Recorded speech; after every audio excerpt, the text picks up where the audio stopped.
Drama serial time के नाजरीन तैयार हो जाएं, क्योंकि आने वाली एक साथ में सनसनी खेजी अपनी इंतहा को पहुंचने वाली है। निहाल, जिसे अब मिशा के नाम से जाना जाता है, इसका इंतकाम अपने आखिरी मराहिल में दाखिल हो रहा है। इसने जवार को इस हद तक अपने जाल में फंसा लिया है कि अब जवार के पास शादी के अलावा कोई दूसरा रास्ता नहीं बचा। जवार मिशा की मोहब्बत में इस कदर खो चुका है कि इसे शबाब से भी कोई दिलचस्पी नहीं रही। मिशा की दूरी इसे बेचैन कर रही है और यही वो लम्हा है जिसका मिशा को इंतजार था। वो चाहती है कि जवार जज्बाती तौर पर इतना कमजोर हो जाए कि वो इसकी हर बात मानने पर मजबूर हो जाए, और इसकी अगली चाल ये है कि जवार अपना पूरा घर और जायदाद का कुछ हिस्सा इसके नाम कर दे। जवार इस कदर मिशा के इश्क में गिरफ्तार हो चुका है कि वो न सिर्फ इस बात पर राजी हो जाता है बल्कि अपने वकील को भी बुला लेता है ताकि जायदाद की मुंतकली का अमल मुकम्मल किया जा सके।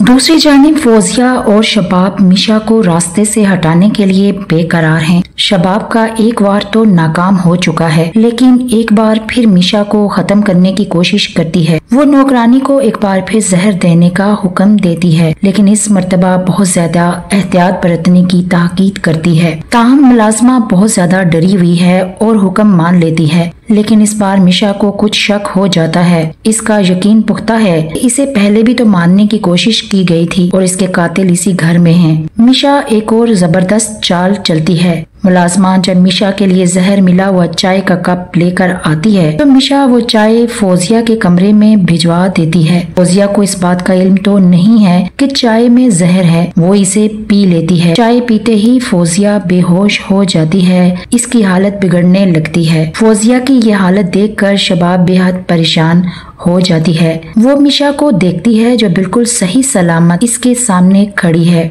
शबाब पर ये सब एक धमाके की तरह होता है। इसे इस बात का खौफ है कि कहीं फौजिया इसके दिए गए जहर की वजह से मौत के मुंह में ही न चली जाए। इसी दौरान आमिर की हालत भी काबिले रहम है। वो बार बार मिशा में निहाल का चेहरा देखता है, निहाल का नाम लेता है, लेकिन फौजिया इसे रोकती ही रहती है ताकि जवार को कोई शक ना हो जाए। अब आमिर माजूरी की जिंदगी गुजार रहा और बेबसी से तड़पता रहता है। मिशा इसके सामने आकर इसे मजीद अजियत देती है। आमिर के पास इसके अलावा कोई चारा नहीं है कि वो खामोशी से ये सब कुछ बर्दाश्त करे। शबाब अब थक चुकी है क्योंकि वो मिशा को शिकस्त देने में मुसलसल नाकाम हो रही है। जवार अपनी शादी की तैयारियों में मसरूफ है और शबाब को ऐसा महसूस हो रहा है कि इसकी दिमागी हालत बिगड़ रही है। इसे बार बार निहाल के साथ होने वाले जुल्म याद आ रहे हैं। इसे लगता है कि इस तमाम तबाही की वजह निहाल का ही बदला है। मिशा ने अपने वादे के मुताबिक डॉक्टर साहब के साथ मिलकर नगीन के कातिल को भी निशाना बना रखा है। समीर, जो एक अयाश आदमी है, मिशा के जाल में फंस चुका है। मिशा जैसी खूबसूरत लड़की का राब्ता समीर को अपनी तरफ खींचता है। वो आंखें बंद करके इसकी हर बात पर यकीन कर रहा है। मिशा बहुत ज्यादा होशियारी से इसके करीब आ जाती है, इसकी तारीफों के पुल बांधती है। बहुत जल्द मिशा इसे एक ऐसी जगह दावत देने वाली है जहां डॉक्टर साहब नगीन के कत्ल का बदला लेंगे और इस दरिंदे को इसके अंजाम तक पहुंचाएंगे। अब मिशा का आखिरी टारगेट है जवार शाह। जैसे ही जवार अपनी तमाम जायदाद मिशा के नाम करने वाला है, मिशा अपने असली रूप में इसके सामने आएगी। वो निहाल के रूप में जवार की यादाश्त को झंझोर कर रख देगी। जब इसे पता चलेगा कि निहाल के साथ क्या हुआ था तो इसका अंजाम भी इसके सामने होगा। शबाब भी इस हकीकत से बेखबर नहीं रहेगी।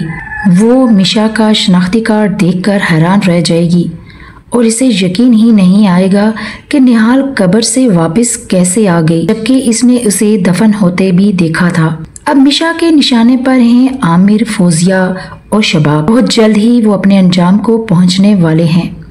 रही बात सवार की, तो इसके लिए मिशा ने एक बहुत बड़ी चाल सोच रखी है जो इसकी जिंदगी में एक बहुत बड़ा भूचाल लाने वाली है।